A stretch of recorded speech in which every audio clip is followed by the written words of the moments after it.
The DJI Lito series just got a lot more real. Clearer images, detailed specs, pricing starting to surface from sources close to the launch, and a detail that confirms something I predicted in my last video about this drone. The obstacle avoidance situation is more sophisticated than most people are giving it credit for. Two drones, both 249 grams, both targeting the entry-level and accessible end of the market, but these are not the same drone at different price points. They are genuinely different products with genuinely different capabilities, and one of them, in my opinion, is about to become one of the most important drones DJI has released in years. Let me walk you through everything we now know. DJI dropped a teaser with a two-word tagline, "Just fly." I want to start here because it explains every spec decision that follows. DJI already has drones for beginners, the Mini series, the Neo series, multiple price points, multiple capability levels. What they did not have was a drone that removed every possible barrier between picking it up and getting in the air. Not a learning tool, not a stepping stone, not a drone that asks you to understand drone flying before you can use it. The Lito series is built for a different kind of person entirely, someone who wants aerial footage the way they want photos from their phone. Pick it up, point it, get the shot.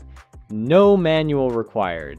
That philosophy, just fly, is what makes the Lito series interesting strategically, not the specs. The intent behind the specs. Everything I'm about to tell you about these drones makes more sense when you understand that. The Lito one is the more accessible of the two, 249 grams, right at the sub 250 threshold that matters for regulations in most regions. That number is not accidental. DJI made a deliberate decision to stay under that line. Camera by 48 megapixel, 1/2 inch sensor, f1.8 aperture. That sensor size sits in a familiar place. Similar to what you see on mid-range smartphones and action cameras. Not flagship territory, but more than capable for daylight shooting and social media content. The 48 megapixel resolution gives you flexibility for cropping and reframing. RAW DNG shooting is confirmed, which means anyone who wants to grade their aerial stills has that option. Flight time, 36 minutes.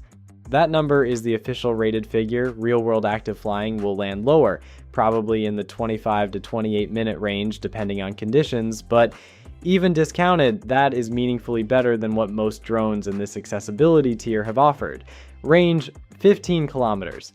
For context, the Neo 2 with the O4 module gets to around 10 kilometers. 15 kilometers on an entry-level drone is a strong number. Intelligent modes, active track, quick shots, return to home, the full suite of DJI automation that makes the Neo series so popular for solo creators. Obstacle avoidance on the Lito one.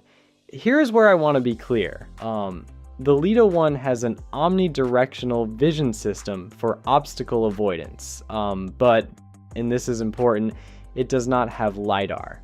The Lito X1 has Lidar. The Lito one relies on camera-based sensing. That is a real difference in how the sensing performs in low light and challenging conditions. Camera-based sensing works well in good light. Lidar works even when cameras struggle. For the target audience of the Lito one, casual daytime flying, the vision system is likely sufficient, but it is worth knowing going in. Lito X1 is the serious one. Same weight, same 249 grams, but a fundamentally more capable drone. Camera, 48 megapixel, 1/1.3 inch sensor, f1.8. That sensor is significantly larger than the Lito one, comparable to the Mini 4 Pro. At this sensor size, you get meaningfully better low light performance, better dynamic range, and more professional looking footage. 4K at 100 frames per second is the headline video spec. That is real slow motion capability that opens up creative possibilities the Lito one does not have. And 2.7K vertical video is confirmed. Native vertical capture for Reels and TikTok without cropping from a horizontal frame. Flight time, 36 minutes rated, same as the Lito one on paper. Real world performance should be similar, 25 to 28 minutes in active flying. Range, 15 kilometers, same. The Lidar difference. Looking at the clear images now available, The Lito X1 visibly has Lidar sensors that the Lito One does not have. This is the detail I flagged in my previous video when I noticed the fisheye camera on top and what appeared to be two black sensor spots that looked like Lidar emitters. That call was right. The X1 has omnidirectional Lidar for obstacle avoidance, not just camera sensing, laser-based distance measurement that works in low light over featureless surfaces in conditions where visual sensors lose accuracy. For a drone in this price category, that is a significant capability. DJI put this level of sensing on the Avatar 360 as a flagship feature. The Lito X1 bringing Lidar to the entry-accessible market is not something to gloss over. Cellular connectivity, a source in the comments of my last video shared something worth including here. The Lito X1 apparently supports a cellular dongle mounting kit. That means the X1 may be able to use cellular connectivity for extended range or connectivity in areas where traditional radio transmission is limited. This is unconfirmed officially, but the source has been accurate on other details, so I am including it as a strong rumor. If cellular connectivity is real on the Lito X1, that opens a completely different set of use cases. Real estate professionals, surveyors, anyone who needs reliable range in complex environments. This would not be a casual feature. It would be a professional tool hidden inside an accessible form factor.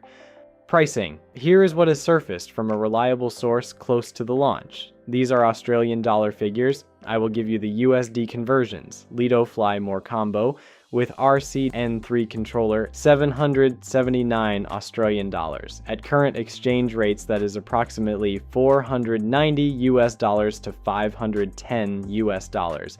Lito X1 Fly More plus combo with RC2 controller, 1,199 Australian dollars. That converts to approximately $750 to 780 US dollars. Large capacity battery for both models, 149 Australian dollars each, approximately $93 to 97 US dollars. Important note, these are Australian retail prices, which typically run slightly higher than US prices due to import and distribution costs. US pricing will likely land a bit lower, but these give us a reliable range to work with. $490 to 510 US dollars for the Lito Fly More combo with a controller is a genuinely strong price if the specs hold up. That undercuts the Mini 4 Pro significantly while offering comparable core capability in a more accessible package. $750 to $780 for the Lito X1 Fly More Plus with RC2 and the larger one over 1.3-inch sensor and Lidar, and that is positioned right where the Mini 4 Pro currently lives. DJI is essentially replacing the Mini 4 Pro price point with a more capable, more accessible drone.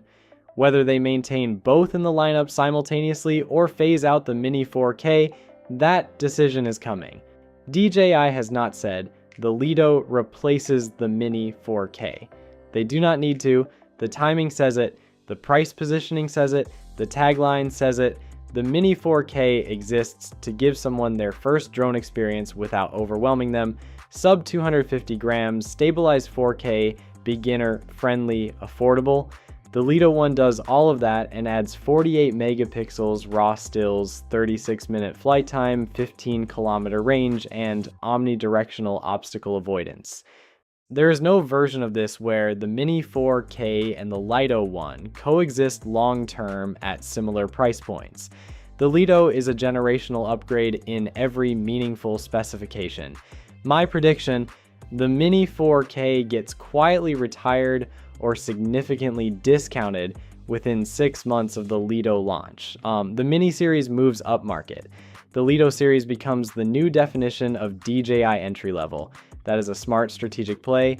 2 clear tiers, less buyer confusion, more room for DJI to upsell from the Lito One to the Lito X1 and then into the Mini and Air series for users who want to grow. DJI Lito One and Lito X1, both 249 grams, both with 36-minute flight time and 15-kilometer range. differentiated by sensor size, Lidar, 4K 100 frames per second, and vertical video capability on the X1, and a potential cellular connectivity option that could make the X1 interesting well beyond the casual user market. Pricing around $490 to $510 US for the Lito Fly More, and $750 to $780 US for the Lito X1 Fly More Plus, if those conversions hold up in the US market. Launching shortly after the Pocket 4, which is already out. The Lito is very close. I will have it in China as soon as it lands. Real-world battery numbers, real obstacle avoidance testing, and the honest comparison to the Mini 4K and Mini 4 Pro, all coming to this channel first. Subscribe and hit the bell, and drop in the comments, Lito 1 or Lito X1. Which one makes sense for where you are in your drone journey right now, and what would make you choose one over the other? Tell me below. The entry level just got a serious upgrade.